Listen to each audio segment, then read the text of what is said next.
লঙ্কার যুদ্ধে ভয়ঙ্কর লড়াই চলছে। একদিকে শ্রীরাম, অন্যদিকে রাবণের বিশাল সেনা।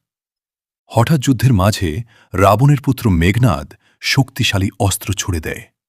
সেই আঘাতে গুরুতর আহত হয়ে মাটিতে লুটিয়ে পড়লেন লক্ষ্মণ। শ্রীরাম ভেঙে পড়লেন, চোখে জল। তিনি বললেন, লক্ষ্মণ ছাড়া আমি বাঁচতে পারব না। সবাই চিন্তায় পড়ে গেল। তখন বৈদ্য বললেন, লক্ষ্মণকে বাঁচাতে হলে হিমালয়ের সঞ্জীবনী বুটি আনতে হবে, আজ রাতের মধ্যেই। এই অসম্ভব কাজটা কে করবে? তখন সামনে এগিয়ে এলেন একমাত্র ভক্ত, হনুমান।